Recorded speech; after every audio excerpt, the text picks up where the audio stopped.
르호보암 왕에게 일생일대 엄청난 사건이 닥쳐왔습니다. 나라가 쪼개졌습니다.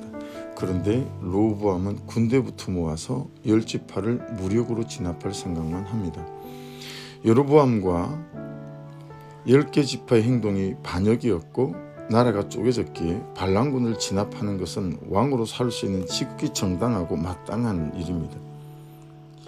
하지만 이 순간 르호보암이 하나님을 의지하지도 않습니다. 우리는 하나님을 언제 믿습니까? 혹시 주일날 예배 시간에 그때만 하나님을 믿는 것은 아닐까요?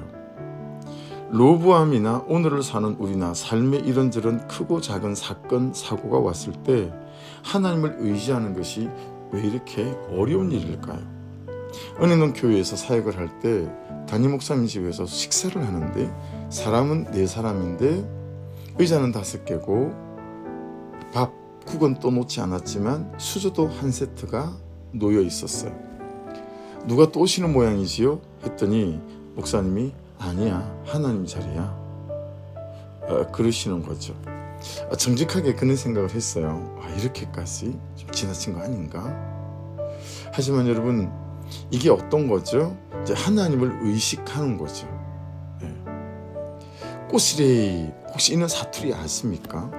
산에 가는 사람은 산에서, 바다에 가는 사람은 바다에서, 심지어 건축 현장에서도 밥 한 술, 술 한 잔 그들이 먹고 마시기 전에 산에 사는 산신령에게, 바다에 사는 용왕에게 먼저 떼어주는 행동을 할 때 사용하는 말이에요. 꼬시레이 하면서 한마디 더 붙여요. 잘 살펴주소. 산신령을 의식하고 용왕을 의식하는 세상 사람들만큼 과연 우리가 하나님을 의식하면서 살아가나? 처음 개척했던 교회 건물 뒤편에 한 3대, 4대 주차할 수 있는 주차장이 있는데 이게 굉장히 외진돼 있어요. 사람들이 안 보이는 장소다 보니까 동네 사람들이 와서 쓰레기를 그곳에 몰래 버리고 가는 일이 흔히 있었어요. 그래서 가짜 카메라를 사와서 설치를 하고요, 크게 CCTV 감시 중이라고 써붙였더니 아무도 쓰레기를 버리는 사람이 없었어요. 감히 이리 비교할 수 없겠지만 우리는 우리가 믿는 살아계신 하나님을 CCTV보다도 못하게 의식하며 사는 것은 아닐까라고 하는 것입니다. 하나님을 의식해서 계속 하나님을 구하고 찾고 생각하고 부르고 맡기고 하다 보면 참 하나님은 긍휼히 하셔서 우리 가운데 은혜를 부어주시는 것 같아요. 성령을 부어주시는 것 같아요. 그때부터 우리에게 어떤 일이 생기냐면 하나님이다, 하나님이 하셨어요, 이렇게 하나님을 인식하는 일이 생깁니다. 하나님을 자꾸 의식하면 하나님을 인식하는 일이 생기는 거죠. 인식은 한문으로는 알인자에 알식자를 씁니다. 하나님을 알게 된다라고 하는 거죠. 한글 사전에 찾아보니까 이 하나님을 인식한다는 이 뜻이 사물을 분별하고 판단하여 아는 일, 그랬으니 이제 하나님을 분별하고 또 하나님을 아는 일들이 생기는 거죠. 하나님을 더 알면 분명히 알면 믿어집니다. 의지하게 됩니다. 맡기게 됩니다. 주일 말씀에 비추어 본다면 이제 말씀이 말씀할 때 날개를 접는 그런 일들이 생길 수 있는 거죠. 그러다 보면 크고 작은 내 삶의 모든 영역에서 하나님을 경험하는 일들이 생기기 시작합니다. 이렇게 우리가 하나님을 의식하는 것, 하나님을 인식하는 것, 하나님을 경험하는 것, 하나님을 인정하는 것을 방해하는 것이 무엇이겠습니까? 오늘 말씀에 비춰본다면 첫째는 나보다 그가 옳도다가 아니라 그보다 내가 옳도다, 이 명분이에요. 역적들을 진압하는 것이기에 합리적이고 상식적이라고 생각하기에 어떤 사건이 와도 묻지 않는 거죠. 두 번째는 용사가 18만 명이나 됐답니다. 가진 것 때문에 그렇습니다. 여러분, 그러므로 가진 것이 힘이 아닙니다. 없는 것이 신앙에서는 힘이에요. 다윗도 목동일 뿐이었고 요셉도 노예일 뿐이었고 베드로도 어부일 뿐이었어요. 없었어요. 하지만 그래서 그들이 하나님을 의지했어요. 세 번째는 여로보암과 10지파는 아직 국가가 아니에요.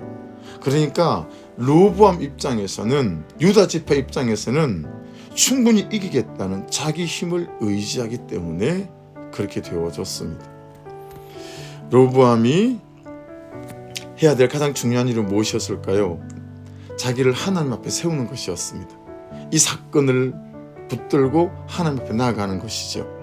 르호보암이 성전에 나아가 하나님 어쩌지요? 세상의 여로보암과 10지파가 나라를 쪼갰습니다. 무릎 꿇었다면 자기 죄를 볼 수 있지 않았을까요? 아버지 솔로몬의 죄를 자기 죄로 가져와서 회개하고 통회하고 자복할 수 있지 않았을까요? 그게 없으니 내 죄는 안 보이고 다른 사람의 죄와 허물만 보이는 거예요. 여러분, 흔히 감기 걸려있고 그러면 우리가 이렇게 말하잖아요. 병원은 갔다 왔고 하는 것처럼 우리가 서로에게 이렇게 해보기로 하고 이래 보면 어떨까요? 하나님한테는 갔다 왔고 하나님한테는 연락 드렸어? 여러분, 경상도 어디에서 우리처럼 큐티하는 교회는 성도끼리 만나면 제일 먼저 이렇게 인사한다고 하잖아요. 그래, 오늘은 하나님이 뭐라 하시더노? 오늘 큐티할 때 하나님이 뭐라고 말씀하느냐라고 하는 거죠.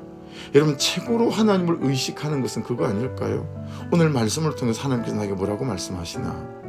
그리고 그 말씀을 우리가 의지하고 그러면 하나님을 알아가고 경험하는 일 생기지 않을까요?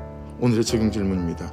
나는 위기 상황에서 어떻게 대처합니까? 하나님을 의지하는 마음으로 나 자신을 돌아보며 회개하십니까? 두 번째, 하나님께 먼저 나아가십니까? 아니면 내 생각과 방법과 경험으로 해결하려고 덤비십니까? 마지막입니다. 하나님을 인정하는 것이 열매라면 하나님을 의식하는 것은 씨앗입니다. 하나님을 의식하고 살아가는 삶을 위해 지금 내가 시작해야 하는 것은 무엇입니까?